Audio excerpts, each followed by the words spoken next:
Hey everyone, it's Jason. Welcome to another episode of Martial Arts Theater 3000. Today I wanted to review a Bruceploitation movie that's considered either the best or up there in the top three of Bruceploitation movies by most people that are fans of the genre. And that movie is Bruce Lee, the Man, the Myth, starring Bruce Lai, or Ho Chung Tao is his real Chinese name. If you're unfamiliar with the Bruceploitation genre, you can take a look at my video I did, What is Bruceploitation? I'll put a link down below in the description box.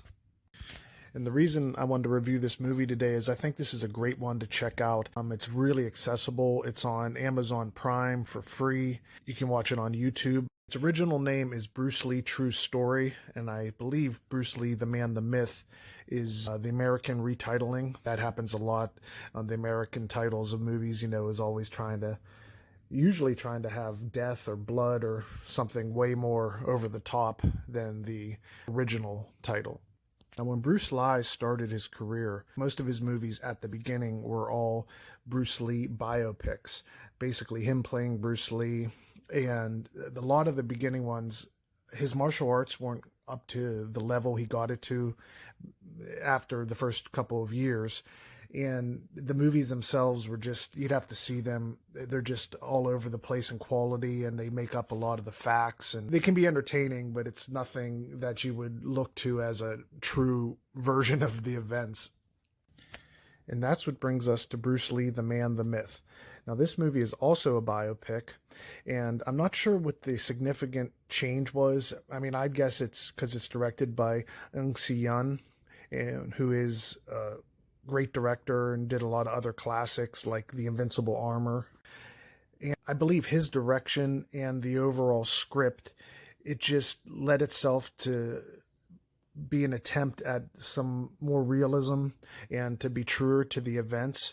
And Bruce Lee, his martial arts were improving rapidly. So that, coupled with the director taking it more seriously, trying to be more of a true biopic, that led to this movie coming off way more serious. Now, it has some silly moments, don't get me wrong. Bruceploitation, it almost wouldn't make sense if he didn't have something completely ridiculous happen.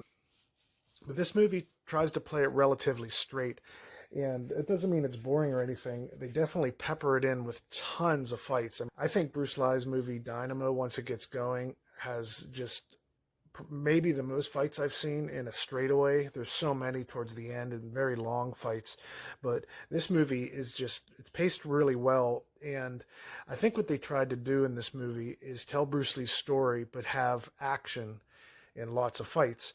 Now, they're not going to just show the action of him filming the movies, because this is a lot of him on the sets filming the movies. It has him doing, the big boss, and they return to the ice factory. And then it has him filming like each movie all the way up to Enter the Dragon.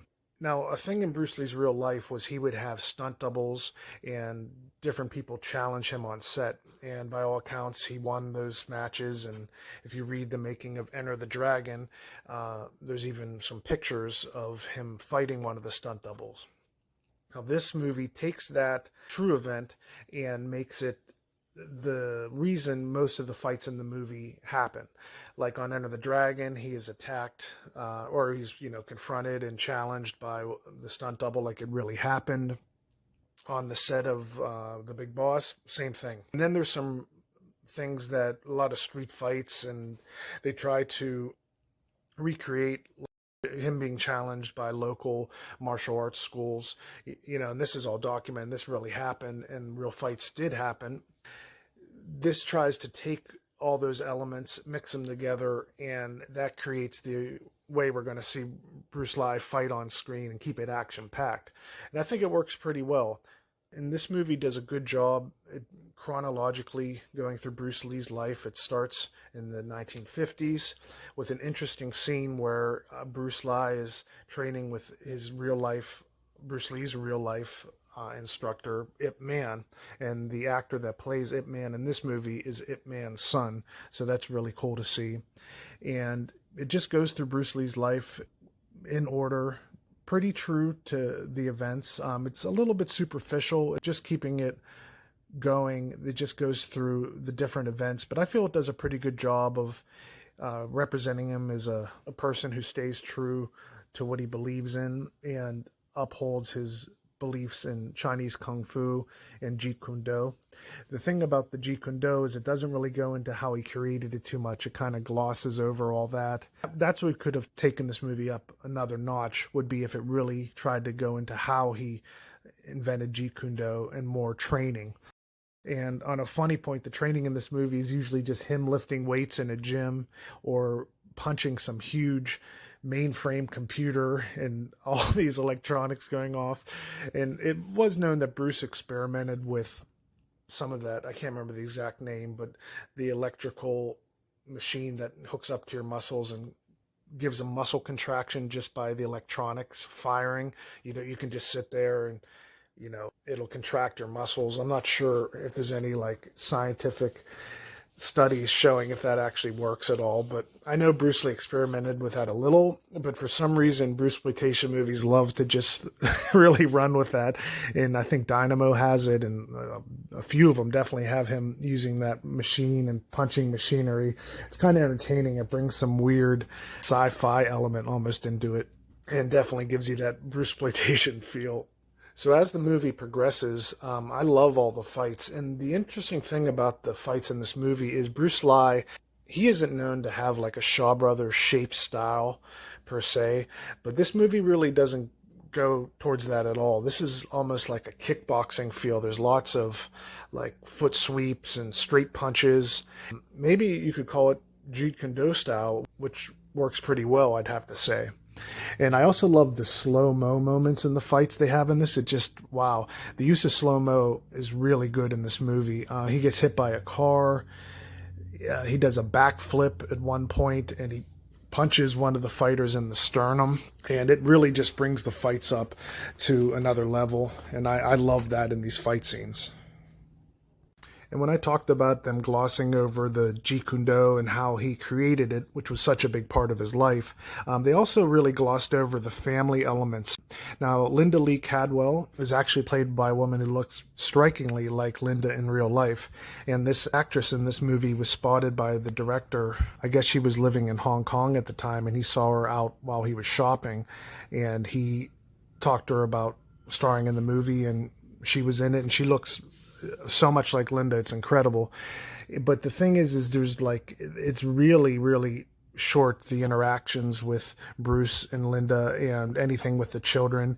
And it's just such a small part of this movie that that's another thing. This movie comes down to basically Bruce's life chronologically and some awesome fights, him being challenged constantly, which is cool. It's a neat formula to see, but for the depth, I wish it had more of the Jeet Kune Do, and I also wish it had just a little more of his family life, which was a huge part of his life. As the movie progresses, Bruce he has this very noble Jeet Kune Do way of just constantly defending Chinese Kung Fu and Chinese in general. There is, different things, some racist moments, and it touches on stuff that really happened to Bruce where he had to defend himself and is being called names, and just some great fights along the way. It bookends the movie starting with Bruce Lee's funeral, and well, actually, it starts with Bruce Lee in Betty Ting's apartment, and then it does the ambulance scene, which is in a lot of Bruceploitation movies in the beginning. Then it ends going back to Betty Ting's apartment where he has, his cerebral edema, which happened in real life. But the thing they changed is, now this is, some people believe this is true. Some people believe what was reported, that Betty Ting was not his mistress. And this goes with that theory. And it's funny for them to let it seem like there isn't an affair going on. They're sitting in bed together going over the Game of Death script, and they constantly keep talking about her husband, saying, oh, when your husband gets here, he can help me with the script. And she gets up to make a drink or something, and she's saying, oh, yeah, I can't wait till my husband gets back. And it's like, wow, they're doing a lot of damage control. And I think that had to do with Linda Lee, Bruce's wife in real life, sued, I can't remember which movie it was, maybe Dragon, A True Story, or one of the previous biopics on Bruce Lee, when it was showing the affair so much, they were sued for displaying Bruce in that way. So I think this was just playing it safe. It doesn't really throw the movie off too much. It almost makes it a comical moment. And another strange fact about this movie, giving you guys just like a mini review here. Hope you guys check it out. It's a great one. Not too many spoilers, but at the very end, it's just, you got to see how they just start throwing all these Bruce Lee conspiracy theories in out of nowhere. Like, the movie is very straight going through his entire life, and then at the end it throws in him talking to some Sifu about he's going to go into hiding, and it kind of prefaces it saying that this is maybe some of the theories we could look at. But it's kind of a interesting curveball. But yeah, guys, definitely check out Bruce Lee, the Man, the Myth. I'd put it up in the top 3 Bruceploitation movies of all time. I'm working on a little project related to Bruce Lee. I won't give too much away on that, but I think you guys will enjoy it. And definitely check out this movie. Like I said earlier, it's on Amazon Prime for free, I believe, at the moment. And it's also, I think, on YouTube under Bruce Lee True Story.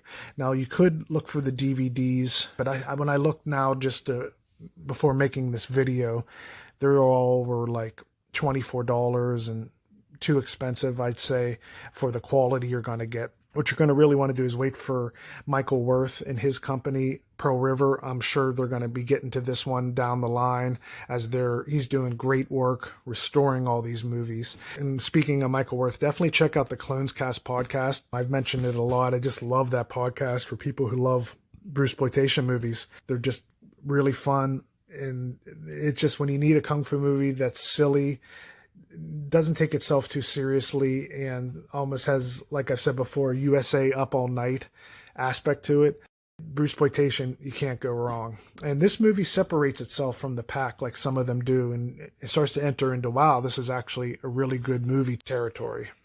So thanks again, guys, for all the support. If you enjoy my content and wanted to shoot me a like and a subscribe, that'd be a great help for the channel. And talk to you guys soon.